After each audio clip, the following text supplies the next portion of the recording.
Welcome to this edition of Milestones in Oncology, an educational program developed by the Society for Translational Oncology. With the development of new targeted drugs that exploit differences in gene expression between malignant and normal cells, conventional treatment of non-small cell lung cancer is undergoing a renaissance. To explore the impacts of contemporary drugs on lung cancer and to describe some of their side effects in patients, we are pleased to introduce two innovators who are at the leading edge of this milestone in oncology. Lung cancer at the advent of targeted therapy is the topic that our interlocutor, Dr. Bruce Chabner, will discuss with Dr. Tom Lynch, a clinical investigator whose research is lengthening high-quality life for lung cancer patients. We are doubly fortunate to also welcome Dr. Mario Gagliardi, whose research focuses on the dermatological disorders that arise in cancer patients as a consequence of some therapy. We hope that this session proves of value to you, and through you, to your patients. I give you to Dr. Bruce Chabner. So let's meet our panelists. First, I'd like to introduce Dr. Lynch. Tom, tell us a little bit about yourself and how you got into the field of lung cancer. So, Bruce, I went to medical school at Yale, and after that went to the Mass General for internal medicine training, and then did my oncology training at the Dana-Farber. And lung cancer was an area that I was attracted to primarily because at the time I was choosing a specialty in oncology. There were very few people working in lung cancer. It was a disease where most oncologists felt you couldn't really treat it. People didn't do very well with it, and yet it still was, even in the late 80s, it still was the leading cause of cancer death in the United States among men, and during the course of my career, it's become the leading cause of cancer death among men and women in the U.S. So I ended up doing lung cancer primarily because there was an extraordinary need for new ideas in lung cancer. Yes, yes. Now, Mario, you're a more recent entrant into the field of lung cancer treatment. Tell us a bit about your background and how you got involved with EGFR receptor inhibitors. So, Bruce, my background is in dermatology residency at the University of Chicago. I did my internship at the Cleveland Clinic and also a research fellowship at Brigham and Women's Hospital in immunology. And during my residency at University of Chicago, I realized how the remarkable contributions made by oncologists, such as Dr. Lynch, could be enhanced by optimizing the use of these drugs by managing these side effects that occur so frequently in these patients. So since then, I became interested in treating these patients' side effects involving the skin so that their quality of life and their therapy could be consistent. Terrific. So let's get back to the story now of the EGFR inhibitors. Tom, you were very early involved in the development of these drugs, and when they came into the clinic, the thought was, as I recall, that the EGFR inhibitors such as Iressa from AstraZeneca and Tarceva from OSI would be active perhaps against the broad spectrum of tumors that express EGFR.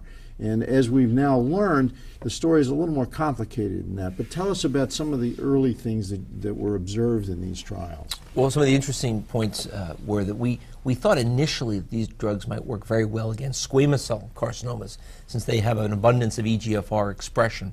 And initially we thought that these drugs would target EGFR expressing cells, so cells that you could pick up by immunohistochemistry as being positive for EGFR.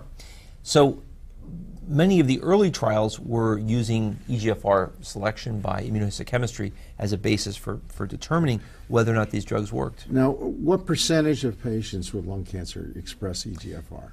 Somewhere between 85% and 90%, depending upon the series that you look at. And is it pretty much universal across adenocarcinomas and squamous? Not in small cell.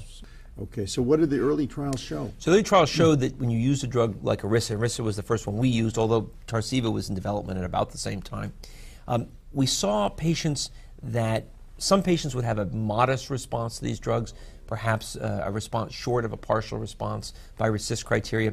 But what was striking to us was that there was a population of patients that had remarkable responses to the EGFR inhibitors.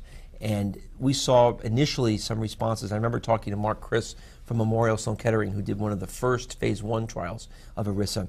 And he explained, talked to me about his experience. It was very similar to what I was seeing, where there were some patients where the degree of tumor response was greater than anything we've ever seen with chemotherapy in lung cancer. Patients would have lymphoma-like responses. Can you tell us about some examples of patients and what's happened to those patients? Well, a good example of one of the patients actually that we treated, who was one of the reasons we discovered the EGFR mutations were important, is a woman who I treated back in the early part of 2001, 2002, a woman who presented, a non-smoking woman. At that time, she was in her mid-40s, and she presented with a right upper lobe mass, a solitary brain lesion, and disease in the mediastinum.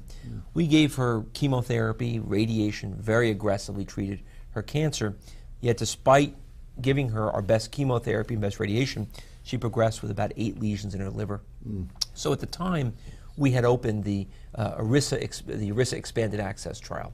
We had already finished the phase 2 trials of ERISA in second line, and we had an Expanded Access trial which allowed us to put patients on ERISA while those trials were completing their interpretation and analysis. She went on ERISA, and within a week, her symptoms were gone. She no longer had fevers. She no longer had abdominal pain. And within a month, she had a near CR in her liver. And within 2 months, she had complete eradication of her disease.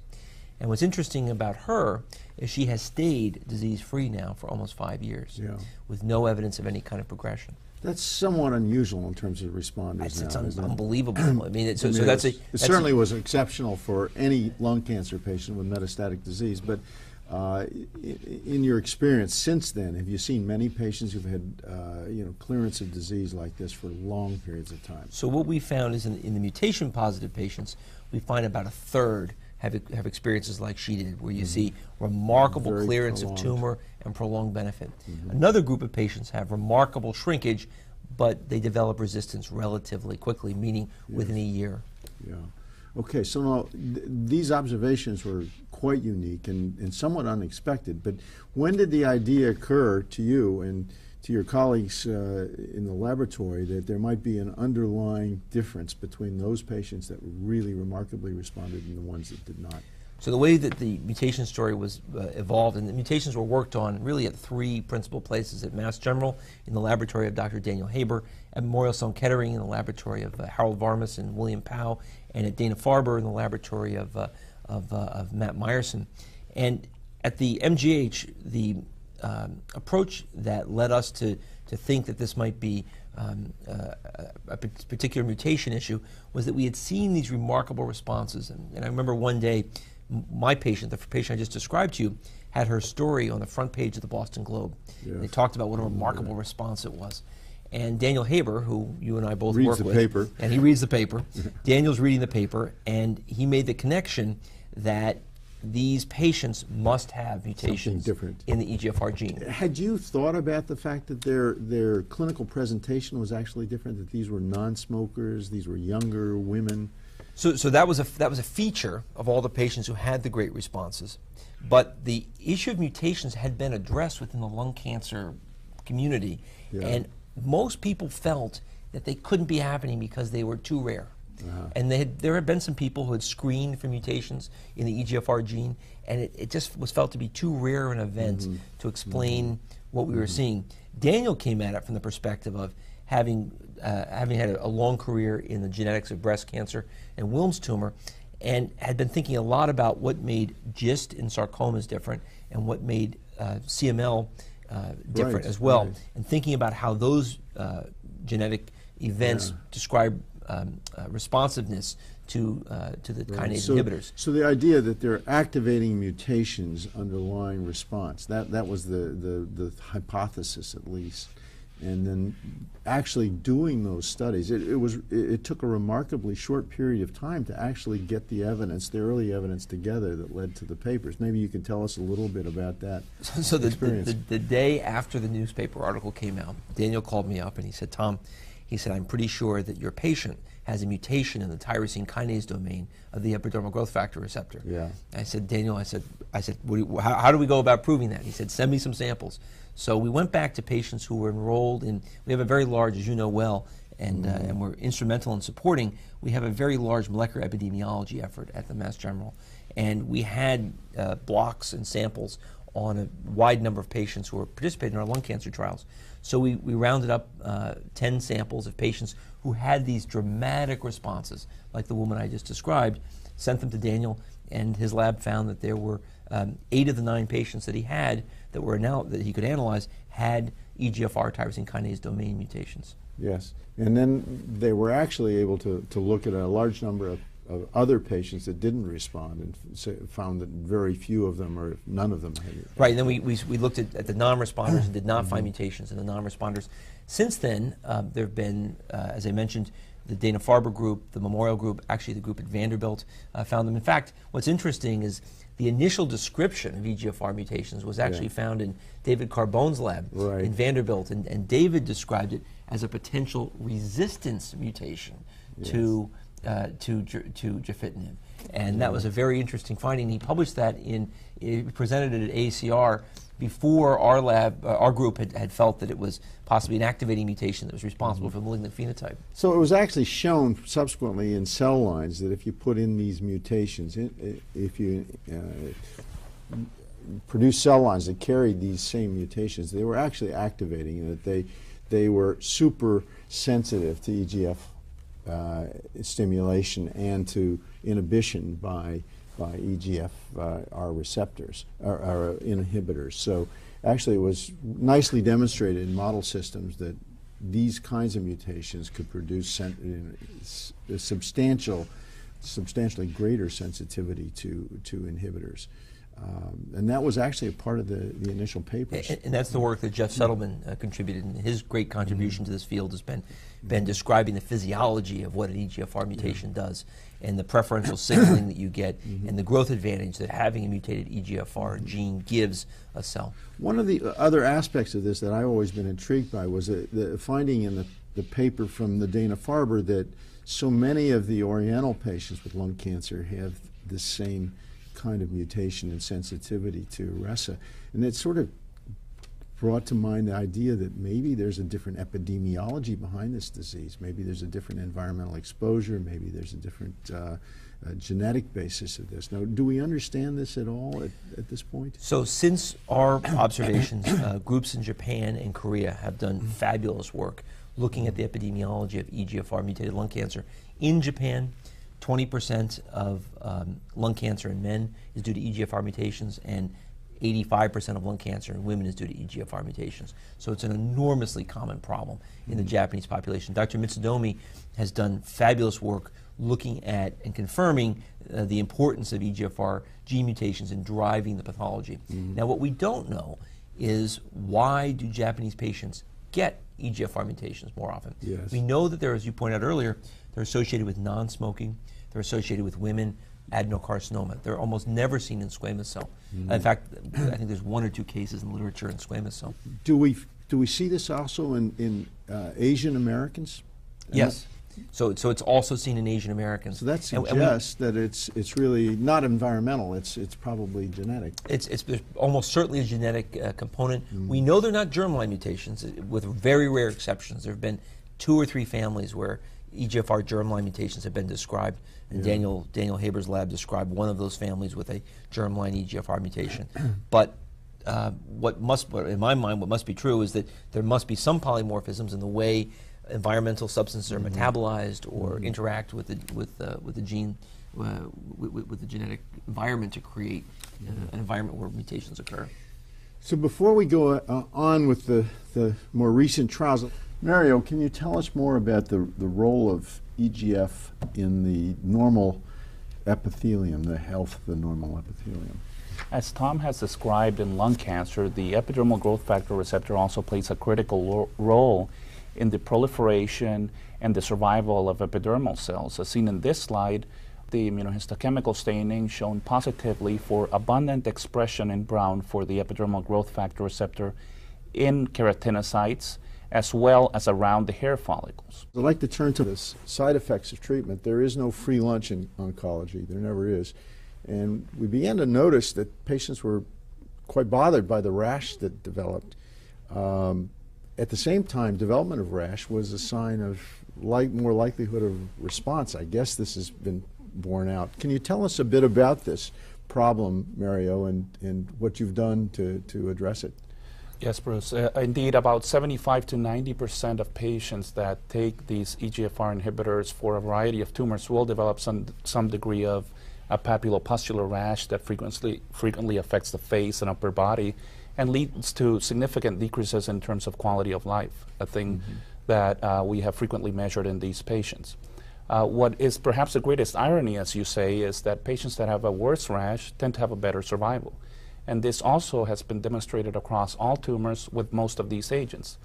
In particular, in lung cancer patients, with the use of Tarceva or erlotinib, the progression-free survival has been increased by about fourfold in patients that have a severe rash when you compare them to patients that do not develop a rash. But don't you think part of it is that the ability to develop a rash might indicate an intact immune system or an immune surveillance that somehow is more good point. intact? Yeah. Or that's a great point, and in fact, in this paper, it was shown that people with a better performance status developed a worse rash to support that point. Yeah. And it takes us to the point where when erlotinib was first tested about 20 years ago in Europe, in which it was given to healthy young volunteers, and the rash was so severe they thought the drug would never make it to the market. Yeah. I suppose that means to the pharmacologist that it's a sort of a pharmacodynamic indicator, a biomarker of adequate drug levels. If you get enough drug, and we know there's a lot of variation in the pharmacokinetics of these drugs from one patient to the next. Cigarette smoking affects the rate of elimination, for example. The more drug you get, the more effective drug exposure you get, the greater the chance of rash and the greater the chance of response. So it all makes sense. But how do you deal with this rash then? So the important part about dealing with the rash, I think, because we believe that the underlying pathogenic effect is apoptosis of keratinocytes in the skin due to disruption of EGFR signaling, is to control the inflammation that results as a consequence of those dead or apoptotic keratinocytes. And the best way to go about it is with the use of topical formulations, such as topical steroids that minimize that inflammation, or topical or oral tetracycline antibiotics, which also exert a strong anti-inflammatory activity. Tetracycline-like drugs are indicated in the early stages. In fact, the only two randomized studies that have been published have used tetracycline antibiotics as a prophylactic agent, so within the first day of starting these EGFR inhibitors.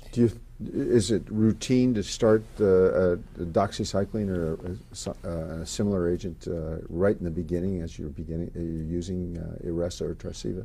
In our practice at Northwestern, we offer every patient the possibility of being treated within the first month with a tetracycline antibiotic, because we know that 90% of these patients will develop the rash, so the likelihood is that they will develop it. So we treat them for 1 month, and then we stop it and we reassess whether they have the rash. Is it important to protect sun-exposed areas? Yes, that is also critical, because keratinocytes or epidermal cells will also be more susceptible to the damaging effects of UV radiation when their EGFR pathway is inhibited.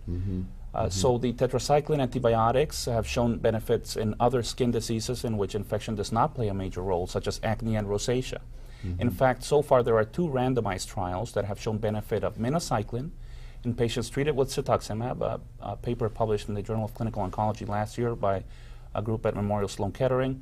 And the NCCTG also has a randomized trial showing that tetracycline, 500 milligrams twice daily, minimize the incidence of severe rash in patients treated with a variety of these agents. So, Mario, tell us about the sequence of changes that occurs as one uses an EGFR inhibitor. Initially, within the first few days of administration of these drugs, patients will develop a sensation of sunburn, redness, and swelling of the central face. This will be followed by the formation of papules and pustules, which are associated with burning and tenderness in about 62 to 73% of patients. This figure illustrates the chronological order of what most patients will experience with the use of EGFR inhibitors. you can see that within the first 2 to 4 weeks, patients will develop the papulopustular or acne-like rash. This will be followed, once the rash subsides, with post-inflammatory changes, such as dark areas in the skin in areas previously affected by inflammation. At about the 6th week, patients will develop dry skin or cirrhosis, which is a consequence of abnormal keratinocyte migration and maturation, which in the fingertips may be manifest by fissures or fissura in the fingertips. In addition, after the 8th or 12th week, patients will develop these tender areas around the fingernails, or paronychia. And Mario, the paronychia, is that seen as commonly with the monoclonal antibodies as is with the tyrosine kinase inhibitors? It is very interesting because patients that have been followed prospectively in Spain have found that with the low molecular weight agents, paronychia is seen more frequently with low molecular weight agents than with monoclonal antibodies. Yeah. And it tends to occur over a long period of time after about 3 months. What about the most extreme cases? What do they look like, and can it ever really require either changing the dose or stopping treatment? Well, the severe cases are characterized by very tender or pruritic lesions affecting the face and upper chest, and these lesions do require, in the majority of cases, for the dose of the EGFR inhibitor to be modified. Mm-hmm. They're really an index of how much drug is actually getting into the skin and what its effectiveness is, so that by modifying the dose, you'd hope that the same thing would be true of the tumor, that you would still have an effective dose of drug as compared to other patients if you lowered it to the point where this rash went, at least was under better control. Yeah. Is it ever necessary to really stop treatment in patients because of the skin toxicity? I believe that with close observation and frequent follow-up of these patients, one does not really need to interrupt completely the use of these agents if it is not for a type 1 hypersensitivity reaction, which is more common with the monoclonals. Tom, what's your experience in this regard? Do you ever actually have to stop treatment? I do. And what I usually do is I'll stop treatment and then resume about a week or 2 later at a slightly lower dose.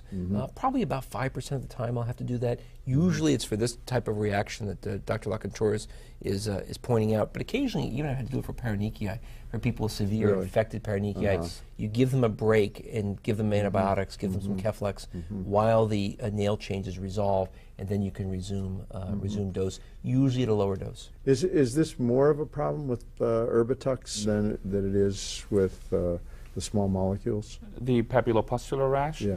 I think it is more severe and it is more difficult to treat with the monoclonal antibodies, yes. And is the same thing done there, dose modification or stopping? Or, if it's severe, yes. Yeah.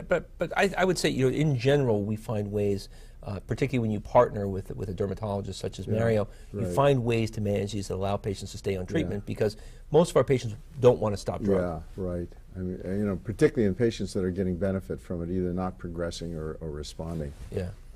And are there specific treatments for each phase of the disease? Yes, there are specific treatments for each phase of the disease. Therefore, it is important to keep in mind this sequence of events, as one would want to use an anti-inflammatory agent in the early stage and an emollient or a moisturizer in the middle stages where you have the dry skin, and then you would have to use antibacterial agents for the paronychia that you can see on the right. On the right aspect of the slide. Yeah. Are there differences, Mario, in terms of the degree of rash and the type of rash between or among the various agents that inhibit the EGF receptor? Yes. The rash tends to be more frequent, as shown in this slide in the left panels, with the use of monoclonal antibodies occurring in about 90% of patients overall, and in those patients about 17% being grade 3, when compared to the rash that occurs with the use of small molecules like erlotinib and lapatinib, as seen on the right panels, in which the rash occurs in about 75% of patients overall and tends to be grade 3 in a much lesser extent, in about 9 to 7%. One question I have, Mario, the issue about survival in cetuximab, is it also the same as it is with Erbitux and Tarceva in terms of rash being related to survival? Yes, it has been shown in colorectal cancer patients, in head and neck squamous cell carcinoma patients, and in pancreatic cancer patients. Also was demonstrated in a study published by OSI last year. So back to the therapeutic trials, Tom. Now things have really progressed a good deal beyond these initial studies that showed these 10–15% of patients dramatically responding. This led to some very nice trials in which patients were selected based on the presence of mutation to see whether there would be a really high response rate up front. Can you tell us the early results of those trials? So we think that when you look at North America, about 13% of lung cancer patients will have EGFR mutations. So our group, led by Alicia Sequist, went ahead and did a trial, multi-center trial in North America, looking at identifying metastatic lung cancer patients up front who had EGFR mutations and treating them with gefitinib. And that trial will hopefully be published within the next month or so in the Journal of Clinical Oncology. And that trial showed that more than half the patients had partial responses. The time to progression was nearly a year. And these kind of results are unheard of in lung cancer. And our group is not the only group to do that. Rafael Rosel's group in Spain has shown even better results in frontline therapy, and Dr. Mitsudomi and other groups in Japan have also shown if you treat patients up front, you get more dramatic benefits. Right. Do we know is the natural history of this subset of patients any different than that of the other patients who are excluded from trials? That is, do they have a slower time to progression, a different natural history? Absolutely. So we do believe that not only are mutations a predictive factor for response or benefit from EGFR tyrosine kinase inhibitors, but as pointed out so nicely by Francis Shepard, they're also a prognostic factor. We do know that underlying that these patients do have a better survival than patients who have a more typical smoker's lung cancer. Now, whether that could be impacted by the fact that they occur in non-smokers, and non-smokers have, by definition, they're younger, they tend to be healthier, they don't have as much coronary or underlying pulmonary disease, that might explain some of it. So this study suggests that if you have a young patient with a history, not smoking, particularly a female, that you should test for a mutation, and if you find it, employ this as your primary therapy. I think there's no doubt that EGFR mutation testing has its greatest advantage in the setting of selecting first-line therapy in patients. And what I do in my practice is patients who are never smokers or light smokers or Asian women. Those are the patients I test routinely. I haven't been doing mutation testing for choosing second-line or third-line agents because I'm not entirely certain it tells us that much. So do these drugs have value as second-line agents? Yes, and so the FDA has approved gefitinib, has approved erlotinib in second-line therapy of lung cancer. Gefitinib is approved in Asia and other parts of the world where it has activity as well. In fact, there was a large study at the ISLC meeting in Seoul just this past September that showed that gefitinib was equivalent to docetaxel in second-line therapy of lung cancer. I think as you and I were speaking of just before this program, yes, there are the patients who have the dramatic responses, and that's important, but for a larger group of patients, they have a modest benefit, and that's still important in lung cancer. You know, being able to make people live longer, even if it's just a few months, we think is important, and these drugs do give a modest benefit to a large number of people. Now, how you predict who those patients are is a little more difficult. Is it FISH copy number? The group at Colorado and the group in Canada have very nicely suggested that if you look at increased copy number of genes by FISH, you might predict which patients have the prolonged survival. What about smoking? Is that a negative factor? I've heard that So smoking is a problem all around in terms of it changes. You pointed out earlier, I think it changes the pharmacology of the drugs. It changes the ability of the drug to patients to get good drug levels. And smokers tend to have worse outcomes. However, when one looks at the subsets of the BR21 study, which is the Canadian study that looked at Tarceva versus placebo, even in smokers, there probably still is some benefit. And to follow up that point, Bruce, it's important to note from the BR21 trial that smokers also develop less severe rash, perhaps because of the effects on decreasing lower drug levels. And one question I have is, and I have several patients who've been on these drugs for 2 years, 3 years, and it seems to me that the cutaneous manifestations burn out over time. Why is that? I think that's a very interesting point, because I think that the skin has a very a high plasticity or ability to withstand that negative effect of EGFR inhibition. And in a similar way that one would develop a callus in an area of frequent trauma in the skin, I think the skin becomes accustomed to the constant inhibition of this receptor and somehow overcomes this pathway inhibition and is able to function normally. There are probably adaptive pathways that we don't know or we don't understand at this point, right? Exactly. So what do you think the next step for these drugs might be? Is there a possibility that we would be giving this as adjuvant therapy in earlier lung cancer and in people that are EGFR mutation? So I'd say, Bruce, two things. One is absolutely adjuvant therapy makes sense. We have a large trial that we're doing, and Memorial Sloan Kettering is also doing a trial where we're going to be giving adjuvant erlotinib to patients who have mutated lung cancer for a 18-month to 2-year period. Managing rash in those patients will be particularly important as we go forward, since getting someone to commit to a 2-year trial drug, I think, will be critical. I also think that where these drugs are going is toward combination therapy.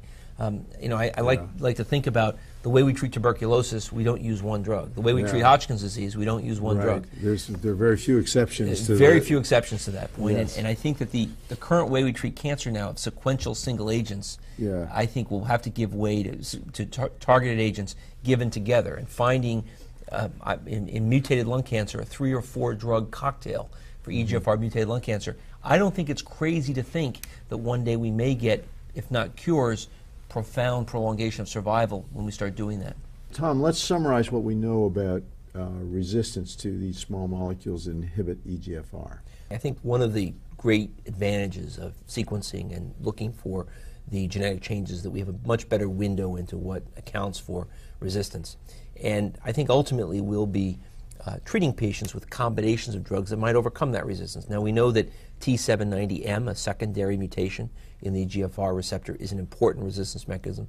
We know that amplification of c-Met in a very important paper that was reported by Dr. Jeff Engelman from our institution and Dr. Passiani from the Dana-Farber this past year, where c-Met amplification was found to be important as a mechanism of resistance. And there are undoubtedly other mechanisms of resistance that we haven't yet described, but between those first two, we think we have about 60 to 70% of the resistance mechanisms that might be clinically relevant. So there's a significant fraction that's still not understood well. And Absolutely. It could involve all sorts of changes, epigenetic changes or changes in other pathways that substitute for EGFR signaling. Absolutely. Yeah, or apoptosis as well. So all of this introduces the possibility of multiple different kinds of combination therapies for lung cancer. Yes, and I think ultimately when you think about what the therapy of EGFR mutated lung cancer might be like in 5 to 10 years, I would hope that we would have a drug which gets the EGFR tyrosine kinase that also inhibits T790M. You combine that with a drug that might get c-Met. You might also think about adding an angiogenesis inhibitor, either a monoclonal antibody like bevacizumab or a small molecule that might be able to do that. And then you think about other drugs that might approach these other mechanisms that we haven't yet defined. Right. But I think the idea that one drug is going to cure a complex disease like lung cancer is unlikely. But 4 or 5 might, and we know that from lymphoma, we know that from Hodgkin's disease. I think your discussion also introduces the idea that we may have to profile these patients in terms of their molecular features of the tumor in order to select the right combination. And that profiling, I think, becomes more and more and more important, particularly as you go through therapy. Now, as you and I have been speaking of a lot, one of the things that's allowed us to do profiling now has been some of the projects we've been doing at Mass General looking at circulating tumor cells in Dr. Mehmet Toner and Dr. Daniel Haber's lab, where they've been able to, using a microfluidic chip, isolate rare circulating tumor cells and actually molecularly profile those. So the ability to go back in a patient with lung cancer and actually get tumor cells that you can profile. I think one of the things it's important to point out with these studies is that the tumor cells are in fact not so rare, that there are hundreds, if not in some patients thousands, that almost all patients with metastatic disease have these cells, and you can get at them by just sampling the blood, which is, I think, going to revolutionize the way we approach diagnosis and selection of therapy, and maybe even monitoring response. So now that these small molecule inhibitors of EGFR and even the monoclonal antibody are going to be commonly used in treating lung cancer. What tools are available, Mario, for helping the medical oncologist deal with the issue of side effects, and particularly the skin? Well, Bruce, there are tools that are easily available for oncologists in order to mitigate these side effects. In the May 2007 issue of The Oncologist, an expert international panel convened and resulted in a management algorithm for the treatment of this rash. And this can be obtained free of charge at theoncologist.com in the home website by clicking on the link and downloading a PDF file, or it can even be mailed to oncology offices. And one can receive things such as the paper that contains all the management algorithms and background and what is really underlying the pathogenesis of this rash. In addition, other important tools such as a patient pamphlet that educates people as to what side effects may be occurring so that they are able to recognize these side effects and call the oncologist's office so they can receive appropriate treatment. And another result of this international panel that was directed by Tom is the development of this poster that can be conveniently located in the oncologist's office and easily delineates the treatment algorithms for each grade of developing rash.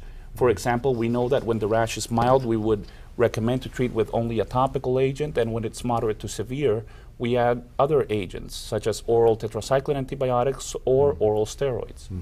Well, that's very helpful.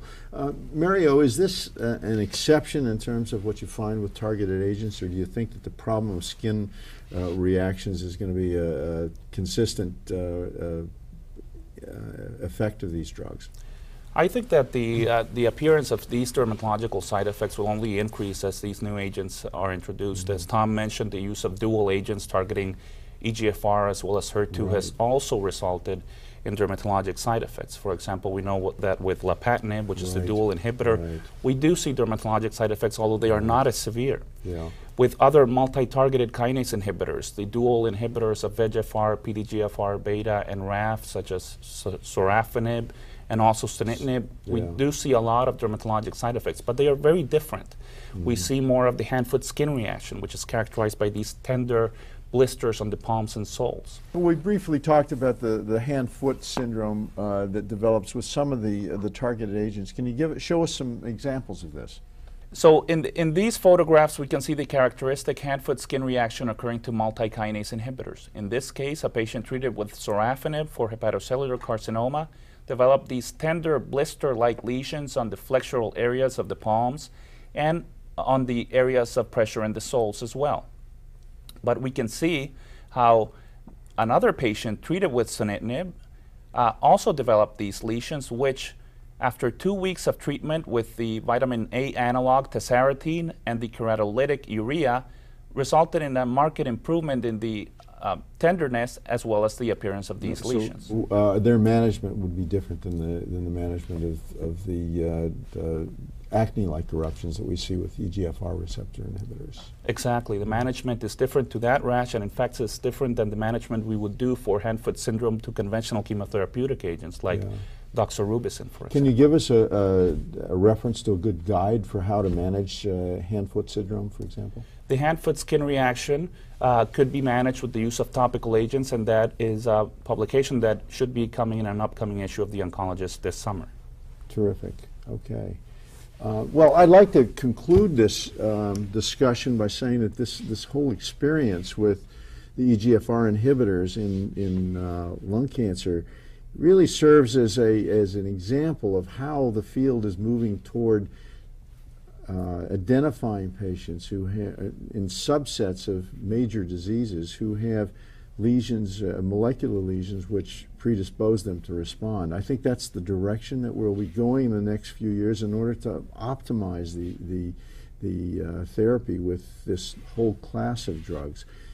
Fortunately for the EGFR receptor inhibitors, we're beginning to understand what those molecular changes are and identify the patients who are particularly likely to benefit. We don't have that kind of knowledge for many of the other drugs, but I think we're moving in that direction, and I think that's clearly how we're going to benefit our patients. It's not only identifying new drugs, but finding the particularly responsive patients to treat. And I think, Tom, your group and others in the lung cancer field have really set a major pattern of understanding for us that will be emulated in other kinds of tumors. The Society is proud to host this milestone in oncology, and we are especially grateful to our honored guests, Dr. Lynch and Dr. Lacouture, and our host, Dr. Chabner, for their discussion that harbors new hope for lung cancer patients. We are also thankful to our benefactors for their unrestricted grant support, and to the peer-reviewed journal, The Oncologist, in whose association these programs are produced. Thank you.